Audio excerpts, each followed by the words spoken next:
चलिए अब एक काम करा जाए, सारे इंपॉर्टेंट रिजल्ट्स, सारी इंपॉर्टेंट खबरें, उन पे चर्चा कर ली जाए। और सबसे पहले तो निफ्टी का जो एक नंबर कल अवेटेड था, बजाज फाइनेंस, बाजार बंद होते ही वो नंबर्स आए।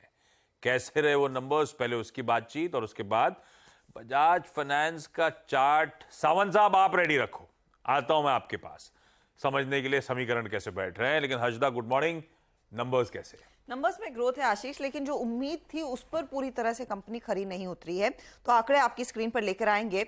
ब्याज से आय का आंकड़ा आया है करीब करीब 7,197 करोड़। यहां पर 30% तक की ग्रोथ देखने को मिली है। हालांकि एक्सपेक्टेशन थी 7,208 करोड़ की, और उसके सामने एक हल्का सा ये मिस जरूर है। मुनाफे के फ्रंट पर 3,551 करोड़ का फिगर कंपनी ने डिलीवर किया है। 27% 28% तक की ग्रोथ है।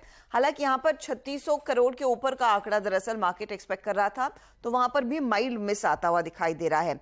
एनआईएम्स का आंकड़ा देखिए, 9.92% तक के मार्जिन कंपनी ने डिलीवर किए हैं वर्सेस 9.95%, तो मार्जिन स्टेबल है।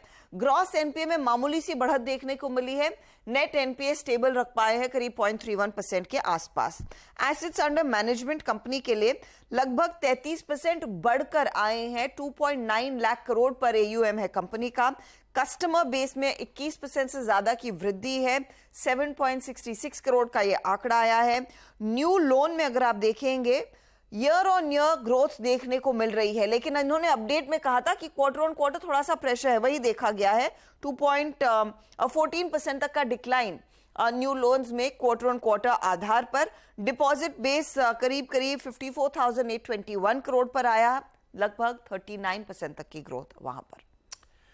ठीक है, मिस हो सकता है एक्सपेक्टेशन से, लेकिन कोई कंप्लेंट नहीं है नंबर्स से। एसेट क्वालिटी बढ़िया तरीके से नॉर्मलाइज हो रही है। Q on Q in fact improvement नजर आएगा आपको। 24% के आरओईज डिलीवर करके दिए हैं, जबकि इन्होंने फंड रेज करा था उसके बावजूद। इसीलिए शायद ब्रोकरेजेस, ये देखिए आपकी स्क्रीन पे 8,8100 पे खड़ा हुआ स्टॉक, और ब्रोकरेजेस के टारगेट्स हैं 95-9600 के इस स्टॉक पे। खैर, ये तो 12 मंथ का टाइम होराइजन होता है। सावंत साहब, प्लेसिंग कैसी स्टॉक की, क्या व्यू बन रहा है?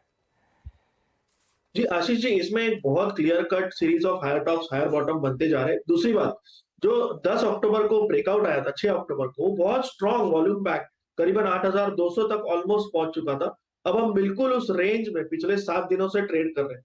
मेरे हिसाब से अगर ये स्टॉक आपको 7,950 8,000 के जोन में मिल जाए, तो ये एक फर्म बेस होगा। आप इसको 7,900 के स्टॉप लॉस से खरीद सकते हो। मुझे लग रहा है यहां से एक नेक्स्ट सीरीज ऑफ अपमूव करीबन 8,300 के लिए शुरू होना चाहिए। ओवरऑल स्ट्रक्चर पॉजिटिव, कोई भी डिप मिल जाए डेफिनेटली बाय करना चाहिए। कोई भी डिप में खरीदारी करने का मन, स्ट्रक्चर पॉजिटिव, फंडामेंटली भी पसंद आता है, टेक्निकली भी बाय ऑन डिप्स की ही स्ट्रैटेजी बजाज फाइनेंस पे। देखते हैं आज ओपनिंग के बाद बिहेवियर, और इसको मैंने स्क्रीन पे ऐड कर रखा है। देखते हैं आगे की चाल, और फिर से रिविजिट कर लेंगे। कई सारे और नंबर्स अब एक साथ लेंगे तो कंफ्यूजन हो जाएगा, तोड़ देते हैं। आईटी वाले सारे नंबर्स अलग से बातचीत करेंगे। एक्स ऑफ आईटी जो जो वायदा बाजार के नंबर्स आए थे हर्षदा, कौन कौन से और कैसे रहे? कैन फिन होम्स के साथ शुरुआत करते हैं आशीष, क्योंकि ये कल स्टॉक वायदे के टॉप गेनर्स में शामिल था। और यहां पर अगर आप ध्यान दें, कैन फिन होम्स के केस में जो मुनाफा आया है 158 करोड़ पर आया है, करीब 11.5% तक की ग्रोथ देखने को मिली है। अनुमान ठीक था 157, तो वो इन लाइन फिगर है। ब्याज से आय में 26% तक का इजाफा। एक्सपेक्टेशन थी 296 करोड़ की, कंपनी ने डिलीवर किया 317 करोड़, तो वो बेहतर फिगर मानी जाएगी। मार्जिन के फ्रंट पर हल्का सा इजाफा है, साल दर साल 3.8% पर मार्जिन आए हैं। और अगर आप क्वार्टरली बेसिस पर देखेंगे तो ये 6 क्वार्टर के हाई पर मार्जिन आए हैं। ग्रॉस एनपीए और नेट एनपीए में मामूली सी बढ़त देखने को मिल रही है। तो कुछ केसेस में एसेट क्वालिटी हल्की सी डिटेरियोरेट हुई है। लेकिन यहां पर अगर आप ध्यान दें कि डिसबर्समेंट का आंकड़ा क्या कहता है, डिसबर्समेंट में दिक्कत है। कंपनी के डिसबर्समेंट 10% घटे हैं, 2019 करोड़ पर आए हैं, तो यहीं पर वो प्रेशर मानना जाएगा। और एसेट्स अंडर मैनेजमेंट 33,359 करोड़ के आसपास 16% बढ़कर आए हैं। यह है कैन फिन होम्स के नंबर्स। अब आते हैं आईसीआईसीआई प्रू पर। सेकेंड क्वार्टर में वैल्यू ऑफ न्यू बिजनेस में दबाव है। 7% तक की गिरावट देखने को मिली है, 577 करोड़ पर आया। उस लिहाज से value of new business margin भी घटता हुआ 31% से घटकर 28% आया था। इस क्वार्टर में एक्सपेक्ट किया जा रहा था कि 1% का प्रेशर आएगा, लेकिन ये 3% प्रेशर आता हुआ दिखाई दिया, क्योंकि प्रोडक्ट मिक्स थोड़ा सा बदला है पार नॉन पार वाले केस में। Total annual premium earned flat है, 3523 करोड़ पर यह फिगर आता हुआ। सॉल्वेंसी रेशियो लगभग 200% के ऊपर दिखाई दे रही है। कॉस्ट रेशियो हालांकि कुछ बिगड़ा है, 26% के ऊपर निकलता हुआ दिखाई दिया है। एम्बेडेड वैल्यू में 18% तक की ग्रोथ देखने को मिली है। ये फिलहाल वो नंबर्स है आईसीआईसीआई प्रू के केस में। वैल्यू ऑफ न्यू बिजनेस में हमने देखा है मार्जिन्स पर दबाव साफ नजर आ रहा है। अब आते हैं सिंजीन पर, और सिंजीन के नंबर्स ठीक है, लेकिन गाइडेंस में कट हुआ है। तो नंबर्स फटाफट से, मुनाफे में करीब 14% का इजाफा, रेवेन्यू 19% से बढ़कर आया, 17.5% की ग्रोथ इबिट्टा में, और मार्जिन्स पे हल्का सा दबाव है, लेकिन मार्जिन्स इतने ज्यादा बिगड़े नहीं हैं, 28.2% के 27.9% पर आए हैं। तो इस क्वार्टर में वैसे कोई प्रॉब्लम नहीं था, लेकिन कंपनी कह रही है आगे सिचुएशन गड़बड़ है। यूएस बेस्ड बायोटेक सेगमेंट में स्लो डाउन देखने को मिल रहा है, इसीलिए इन्होंने FY24 का गाइडेंस घटाया है। कंपनी कह रही है कि जो पहले हाई टीन्स में दरअसल ग्रोथ की उम्मीद थी, वो घटाकर अब मिड टीन्स में लेकर आ रहे हैं। तो ये इनफैक्ट कंपनी की तरफ से अपडेट है। डिस्कवरी सर्विसेज में भी गाइडेंस दरअसल कमजोर किया है। ग्लोबल डिमांड मजबूत रहने की उम्मीद जरूर है, लेकिन जो फंडिंग एनवायरनमेंट है इन डिस्कवरीज में वो फीका पड़ रहा है यूएस में, इसी वजह से यहां पर भी गाइडेंस कट होता हुआ दिखाई दे रहा है। तो ये वो दरअसल नंबर्स हैं जिस पर आज आप रिएक्शन देखेंगे। 3 नंबर्स वायदा बाजार की, other than Bajaj finance. Can Fin Homes, मानस ने ऑलरेडी दे रखा है हमें टॉप पिक के तौर पे। हम 790 के लक्ष्य के लिए अप्रोच कर रहे हैं, खरीद रहे हैं आज, और प्लस 770 का कॉल राइट करना चाहें तो वो करा जा सकता है। तो कैन फिन होम्स तो हटा दिया जाए, बातचीत हो चुकी ऑलरेडी इसकी स्ट्रेंथ को लेकर।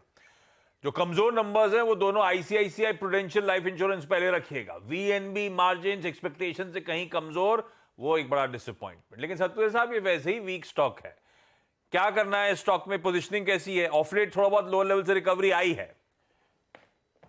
आशीष जी देखिए, अगर आप इसका स्ट्रक्चर देखें तो आपने बिल्कुल सही कहा, ये वीक स्ट्रक्चर है, लेकिन ये जो करेक्शन है ये ऑलरेडी शुरू हो चुका है 605 के लेवल से, 605 से लगभग 520 तक। तो ये मुझे लगता है कि one bout of selling seems over, that is how I would like to put it. और टेक्निकली अगर आप देखें तो ये 200 डीएमए इसका 520 525 के ट्रेजेक्टरी में आता है, तो मुझे लगता है कि ये सपोर्ट होल्ड करना चाहिए। प्रोबेबली गैप डाउन खुलेगा, लेकिन रिकवर होने के चांसेस बहुत ज्यादा है, इसलिए मैं शॉर्ट लेने की बिल्कुल सलाह नहीं दूंगा, क्योंकि ये अपने 200 डीएमए पर रेस्ट करेगा। इनफैक्ट मैं कहूंगा प्रोबेबली 520 525 के लेवल से यहाँ पे शॉर्ट कवरिंग हो सकती है, जैसे कल कैनफिन में हुई थी। और ये जो शॉर्ट कवरिंग कहां तक जाएगी, मेरे हिसाब से 550 560, तो 520 500 से लेके 550 560 की इसका एक रेंज बन रहा है। तो मुझे लगता है कि यहाँ पे बाय करना ज्यादा ठीक रहेगा। अगर मैं इसको इस तरह से देखूंगा कि शॉर्ट कवर करना ज्यादा ठीक रहेगा।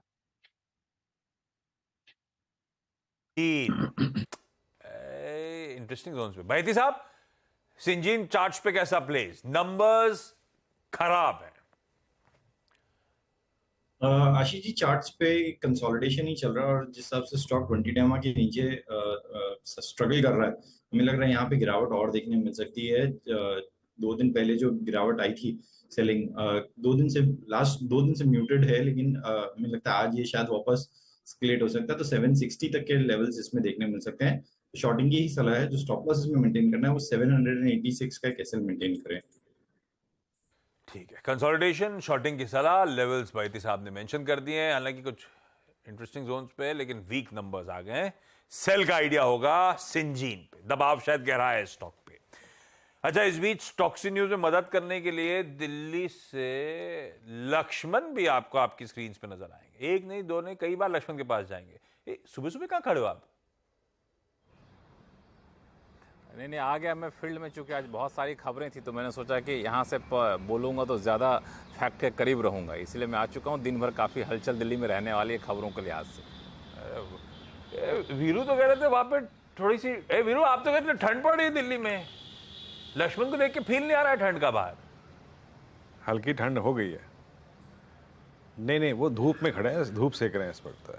हमसे पूछिए, हमसे नहीं। मैं हुआ क्या ना आशीष, इस बार 2004 से लेकर अब तक के डेटा है उसके मुताबिक पहली बार अक्टूबर के महीने में शिमला में, लाहौल स्पीति में बर्फबारी हुई है, तो मौसम बहुत जल्दी ठंडा हो गया, बहुत जल्दी ठंडा हो गया। रात को करीब 22 डिग्री टेम्परेचर था, तो आप सोच लीजिए। लक्ष्मण जी, लग रहा है कि नहीं लग रहा है थोड़ा बहुत बाहर से? नहीं, ठंड है पहले के मुकाबले ज़्यादा है, इसमें कोई शक नहीं। लेकिन वीरू जी के स्टूडियो में एसी काफ़ी तेज़ होता है, तो ठंड उनको दोगुनी लगती है। हम लोग चूँकि दौड़ रहे होते हैं फील्ड में, तो ठंड थोड़ी सी कम लगती है। ये ऐसी होता है। सब बोलते हैं मुंबई में बहुत गर्मी है, दिन में अपन ऑफिस से शाम को निकलते हैं बाहर, गर्मी थी क्या आज? नहीं, ऐसा लगा नहीं क्योंकि आप तो दिन भर ऑफिस में बैठे होते हैं एसी में, पता ही नहीं चला बाहर क्या हो रहा है। गावे सर कुछ कह रहे हो? हाँ जी, वो ये बोल रहा हूँ कि इस बार बर्फ जल्दी पड़ी है। इसका मतलब ये हुआ कि जमीन ठंडी हो गई। अब जो नेक्स्ट रियल पड़ेगी ना नवंबर के आसपास, वो बर्फ ज्यादा चले, तो इस बार स्कीइंग अच्छी होगी, बहुत ही बर्फ अच्छी होगी, इतना कहता हूँ। वो जो बर्फ चलेगी थोड़ा ज्यादा चलेगी, शायद मार्च और अप्रैल तक भी चलेगी। वो प्रकाश सर, हाँ जी प्रकाश सर, वो याद है ना आपको, वो गुलमर्ग वाला हमारा प्रोग्राम? आपको, मुझे और आशीष को गुलमर्ग ले जाना है। हो गया, जमीन ठंडी होगी, बर्फ अच्छी रहेगी, तो होगी भी अच्छी से। 24, 25 और 26 का मैंने प्लान बनाया था जनवरी का, लेकिन वो शिफ्ट हो गया क्योंकि मुझे एक शादी पे जाना है। कहाँ जाना है शादी पे आपको? उसको फरवरी में कर सकते हैं वीकेंड। जनवरी का शिफ्ट था 24, 25, 26 का, वो कैंसिल होगा कि कहीं मुझे और जाना है। आपको जनवरी में शादी में कहाँ जाना है आपको? मैं तैयार हूँ। बस मेरे वाइफ की एक राखी ब्रदर हैं, उनके बेटे की शादी है, तो मुझे जाना है बैंकॉक। ये सही है, शादी भी बैंकॉक, गाय घूमना, गजब गावे जी। ये लेकिन फरवरी में बर्फ मेल्ट हो गई तो हम दोनों की स्कीइंग कैंसिल? नहीं, बर्फ नहीं मेल्ट होगी, और अच्छी बर्फ होगी, बहुत अच्छी बर्फ होती है स्कीइंग के लिए। जनवरी और फरवरी बहुत ही अच्छी होती है, तो इस बार बर्फ और भी अच्छी होगी। तो आप चलिए फरवरी का प्लान बनाते हैं, 2 दिन का ही सही, 3 दिन का ही सही। हम दोनों को तो चलना है। वो जो आपने पी वाला वर्ड इस्तेमाल किया तो आपका है, मेरी तरफ से हाँ, मेरी कबूल। अच्छा ठीक है, आगे बढ़ रहा हूं, लक्ष्मण के पास अभी आऊंगा, लेकिन नतीजों पे कंटिन्यू कर रहा हूं। वायदा बाजार के बाद अब वो, मैं आईटी के एक नहीं, हेडलाइन में आज 4 आईटी कंपनीज मेंशन थी, वायदा वाली, कैश वाली, सब कैसे नंबर्स रहे हर्षदा? यहाँ पर कुछ कंपनियों की तरफ से गाइडेंस कट देखने को मिला है। जो दिग्गजों ने किया वो मिड कैप आईटी में भी देखने को मिल रहा है। एलटीटीएस के साथ शुरुआत करते हैं। यहाँ पर नंबर्स इन लाइन है। डॉलर रेवेन्यू 2.9% के आसपास बढ़कर आई है। 288 मिलियन डॉलर का आंकड़ा। रेवेन्यू ग्रोथ रुपी टर्म्स में 3.5% की वृद्धि दिखा रही है।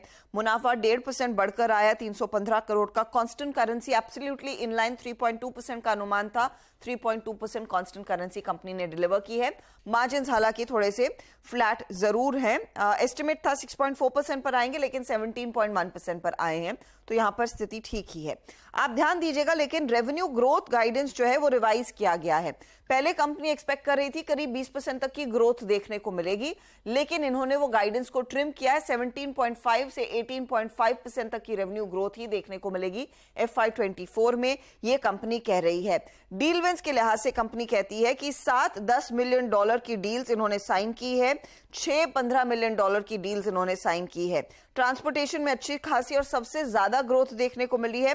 टेलीकॉम हाईटेक 2.5% ग्रो होता हुआ दिखाई दे रहा है, और ये फिलहाल वो आंकड़े हैं एलटीटीएस की तरफ से, लेकिन गाइडेंस में कटौती एक कंपनी की तरफ से आती हुई दिखाई दी है।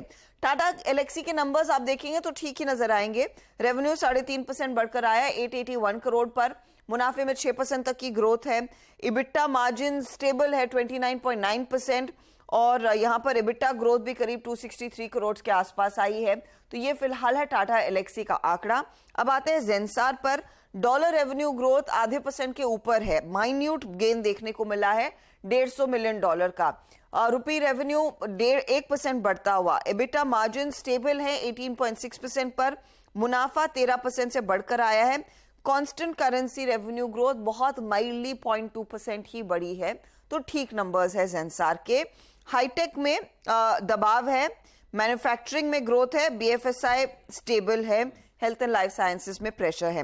हैप्पीएस्ट माइंड के नंबर्स अब आपके सामने आएंगे। प्रॉफिटेबिलिटी में ज्यादा कुछ बदलाव नहीं, 58.4 करोड़ का नंबर। रेवेन्यू 407 करोड़ पर आया है।